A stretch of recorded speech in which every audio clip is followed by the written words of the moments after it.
Prinsip-prinsip pembelajaran. Yang pertama adalah sesuai tahap perkembangan dan tingkat pencapaian peserta didik. Pembelajaran harusnya disesuaikan dengan kebutuhan belajar, mencerminkan karakteristik dan perkembangan peserta didik yang beragam, serta pembelajaran menjadi bermakna dan menyenangkan.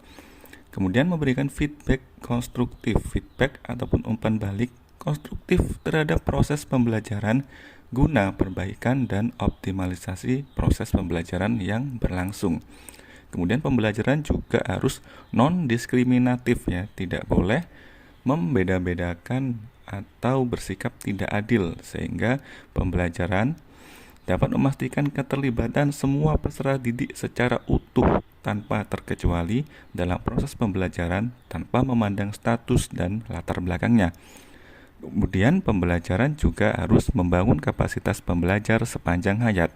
Dalam proses pembelajaran, pendidik harus menanamkan kesadaran untuk senantiasa mencari ilmu yang bermanfaat bagi diri siswa dan lingkungannya.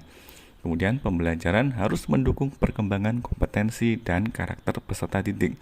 Dengan cara apa? Dengan menggunakan berbagai metode pembelajaran yang bervariasi, merujuk pada profil pelajar Pancasila untuk menguatkan karakter peserta didik dalam memberikan umpan balik maupun apresiasi maupun koreksi. Kemudian pembelajaran juga harus relevan. Pembelajaran disesuaikan dengan kebutuhan, kemudian dikaitkan dengan dunia nyata, lingkungan, budaya di sekitar peserta didik, sehingga pembelajaran dapat memiliki relevansi dan menarik untuk diikuti oleh peserta didik. Kemudian pembelajaran berorientasi pada masa depan. Pendidik harus menanamkan bahwa masa depan adalah milik peserta didik, sehingga pembelajaran dapat diintegrasikan dalam kehidupan keberlanjutan atau sustainable living pada berbagai kegiatan pembelajaran, sehingga dari apa yang telah dipelajari harus dapat berguna bagi diri siswa di kemudian hari. Kemudian pembelajaran juga harus menerapkan pembelajaran berdiferensiasi yang akan memberi keleluasan kepada peserta didik dalam meningkatkan potensi diri sesuai dengan minat, kesiapan belajar, dan profil peserta didik. Kemudian prinsip asesmen, ada 5 prinsip asesmen yang bisa digunakan oleh peserta didik maupun pendidik. Yang pertama adalah prinsip asesmen adalah bagian terpadu dari proses pembelajaran, di mana asesmen dapat memfasilitasi pembelajaran baik di awal, selama, maupun di akhir, yang kemudian dapat menyediakan informasi yang holistik dalam menentukan strategi pembelajaran. Kemudian asesmen dirancang dan dilakukan sesuai dengan fungsinya. Ada banyak jenis asesmen dan fungsinya masing-masing.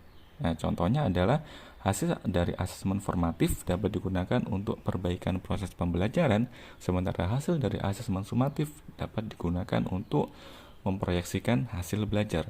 Kemudian prinsip asesmen harus dirancang secara adil, proporsional, valid, dan reliable. Adil dan proporsional berarti bebas dari bias terhadap apapun, terhadap kepentingan apapun, kepentingan golongan, dan sebagainya.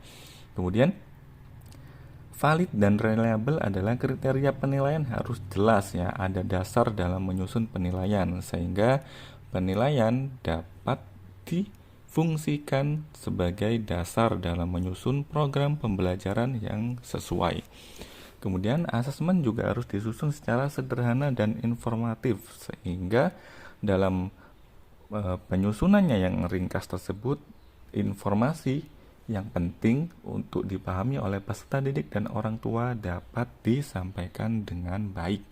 Kemudian prinsip asesmen yang terakhir adalah sebagai bahan refleksi bersama, yaitu bahan refleksi dan diskusi guna menentukan hal-hal apa yang sudah baik dan dapat diperbaiki, kemudian untuk menentukan strategi bersama dalam kepentingan banyak pihak, baik itu pendidik, peserta didik, maupun orang tua dan pihak lainnya yang terkait dengan sebuah siklus pembelajaran.